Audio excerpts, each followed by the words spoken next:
Gobierno Bolivariano de Venezuela. Bueno, buenos días a todas, a todos. Feliz inicio de semana.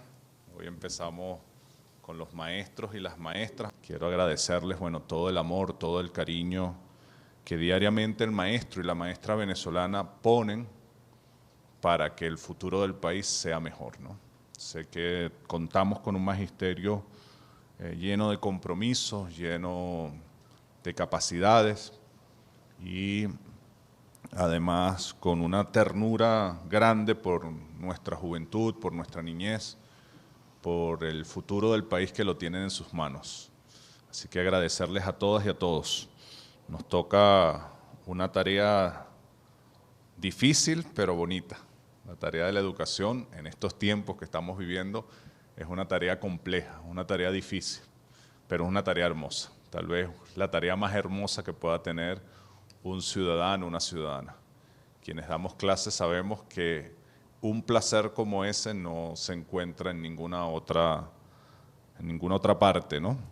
Y por eso a veces muchos no comprenden que a pesar de las dificultades, el maestro y la maestra venezolana siga dando clases, sigamos dando clases como las damos, con una sonrisa en la cara y llenos de esperanza. Hoy estamos en conexión con miles de maestros en todo el país. Ya el 60% de las escuelas de Venezuela tiene conectividad. Tenemos que hacer un gran esfuerzo por llegar al 100%. Y en todas esas escuelas, en los estados, en los 24 estados de Venezuela, hemos hecho un esfuerzo para incorporar a través de estas clases que vamos a dar esta semana, porque hoy inicia un plan de formación. Esta semana es la presentación realmente de ese plan de formación. Es un plan de formación que va a durar todo el año y que la idea es que sea un plan de formación que acompañe en el aula de clase todo el proceso pedagógico, todo el proceso educativo a nuestras maestras y a nuestros maestros. Ya vamos a hablar de eso. Pero les decía esto porque a pesar de que estamos conectados con todos los maestros y maestras de Venezuela y que las nuevas tecnologías, las redes sociales son una gran oportunidad, nada, absolutamente nada, sustituye la relación entre el maestro, la maestra y el joven, el niño, el adolescente. Absolutamente nada. Así que, por supuesto que no estamos negados a aprovechar al máximo las tecnologías, pero sabemos que el calor humano que da una maestra, que da un maestro, por supuesto la escuela, el maestro, la maestra, nunca van a sustituir el hogar. Y no puede haber un enfoque de la escuela como depósito de los niños, como guardería de los niños. El primer espacio de formación, de valores, de conocimientos, de educación, es la familia. Y eso es insustituible. El segundo espacio es la comunidad y todas las dinámicas sociales que se dan en la comunidad. Pero el tercer anillo, y que cuando la familia tiene algunas dificultades, cuando la comunidad tiene unas dificultades, quien llena ese vacío es la escuela, es el maestro y la maestra. Y eso es una responsabilidad que todos los que damos clase la cargamos aquí como una cruz, cristianamente. Además la cargamos con ganas de cargar esa cruz, porque sabemos la necesidad que tiene la sociedad de, a veces, ojalá no, siempre, ojalá, y la educación también es una herramienta para eso, nosotros podamos consolidar cada vez más a la familia, a la comunidad, y que la escuela solamente tenga que jugar el papel de escuela que le corresponde, no tenga que jugar y llenar el vacío de la familia o de la comunidad cuando hay violencia, cuando hay pérdidas de valores, pero también es parte de nuestra tarea. Sin embargo, la organización, la solidaridad, el compromiso en líneas generales de la sociedad venezolana que tenemos que superar no es solamente material, también es moral. O sea, a veces hay un discurso, sobre todo contra el maestro y la maestra, que uno no tiene conciencia absoluta del valor y de la riqueza y de la fortaleza y de la fuerza amorosa que tiene el maestro venezolano. Y una de las batallas que tenemos que dar es subirle la moral al maestro y a la maestra y el reconocimiento moral que la sociedad tiene que dar a una profesión tan noble y tan importante, porque están poniendo en nuestras manos los hijos, las hijas de todas las familias y el futuro del país. Pero somos nosotros los primeros y las primeras que tenemos que sacar pecho ante nuestra profesión. O sea, estar orgullosos de ser maestros y de ser maestras. Y con eso concluyo en esta idea muy importante que tiene que marcar nuestra gestión. Todo es importante en la educación, pero la columna vertebral de la educación es la maestra y el maestro. No tengamos la menor duda de eso. Por lo tanto, si usted quiere mejorar la educación, tiene que apuntar, concentrarse, esforzarse, atender en lo material y en lo espiritual al maestro y a la maestra. Ahí está la clave del éxito en una educación de calidad. Todo lo demás es importante, pero ahí tiene que estar la columna vertebral.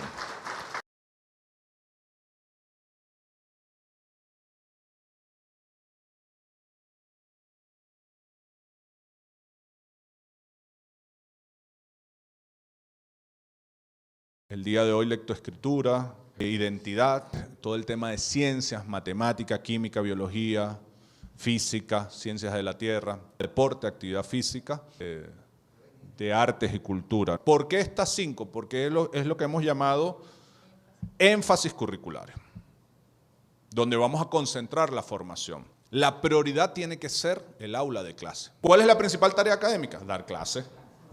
Esa es la principal tarea académica, no es la única.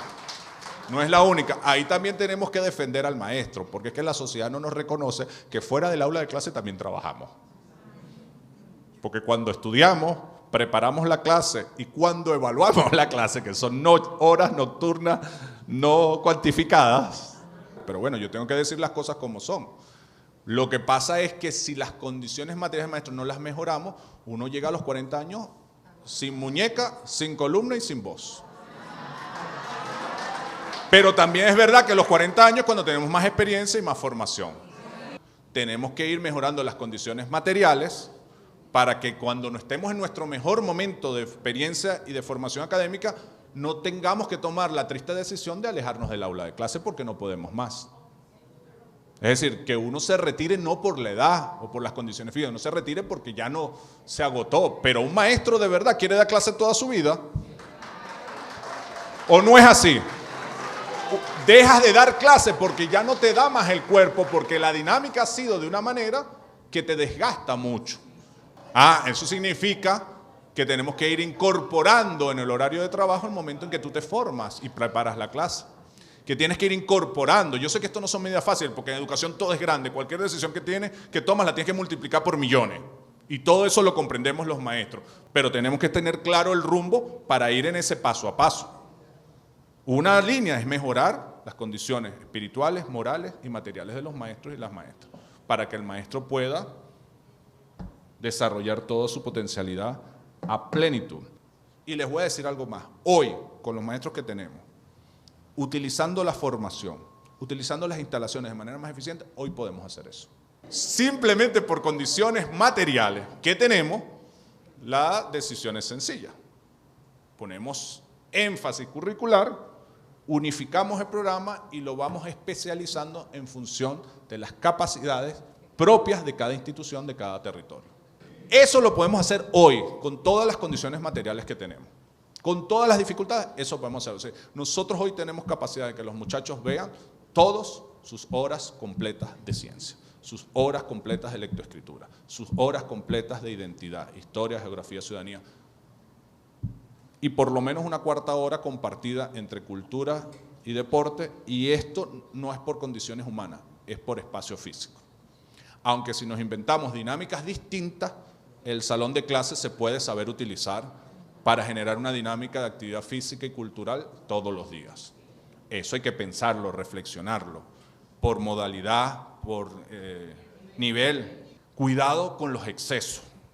Vamos a hacer un esfuerzo gigantesco por ampliar, pero no podemos meter en 8 semanas por 3, 8, 8, 16, 24, 150 objetivos por nivel al año, pero a veces pasa así, porque los programas se construyen en una oficina y no se discute con una maestra de aula ni con una directora. Entonces, toda planificación que hagamos tiene que ser con los pies en la tierra. Tenemos la obligación de que no es solamente la matrícula. Tenemos que trabajar la calidad de la educación.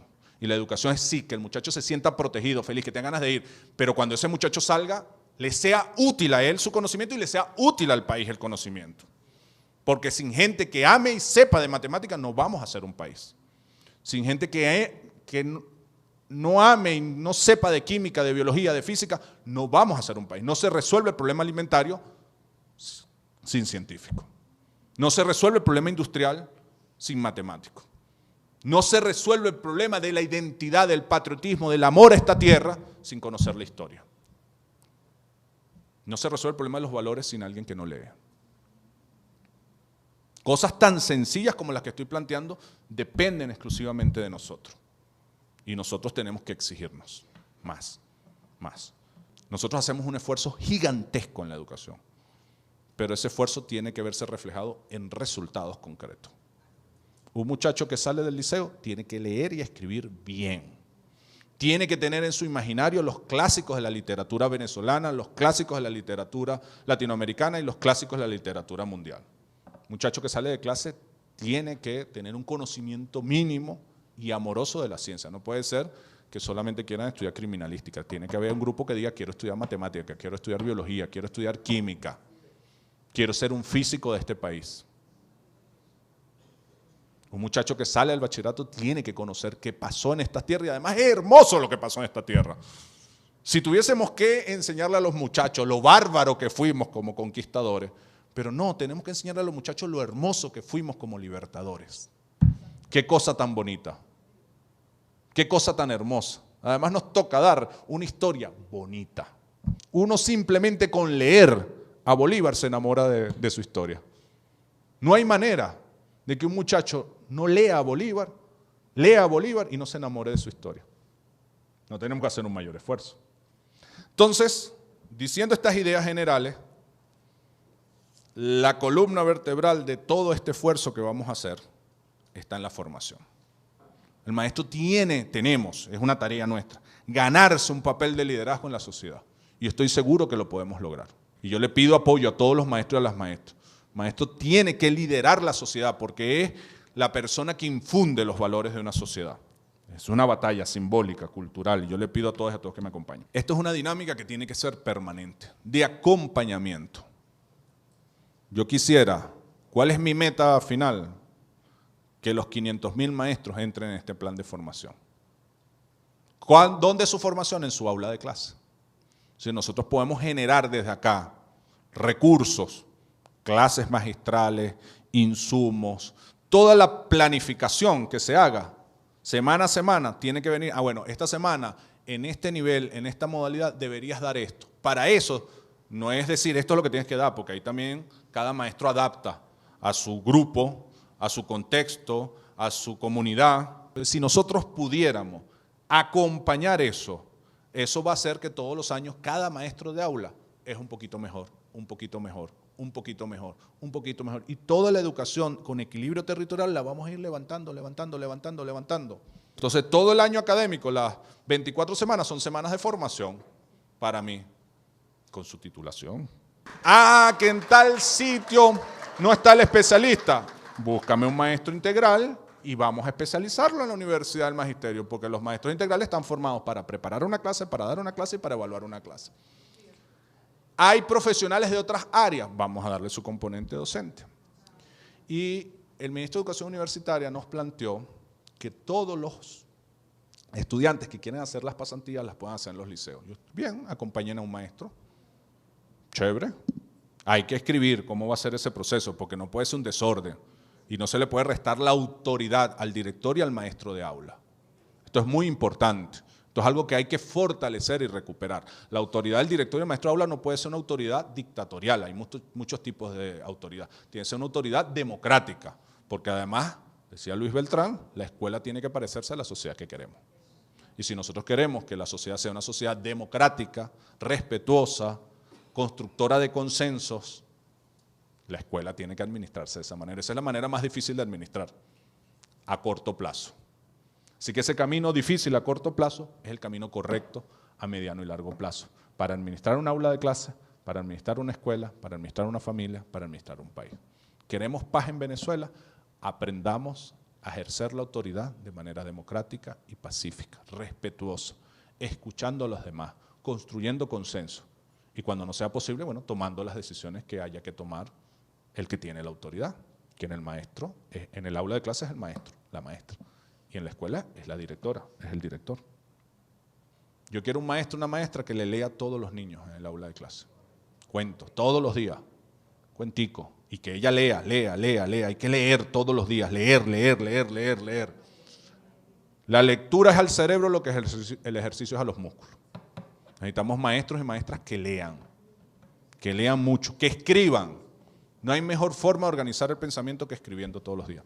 Y si se puede escribir a mano, mejor. Hoy uno está poco acostumbrado a eso, pero ese ejercicio, escribir.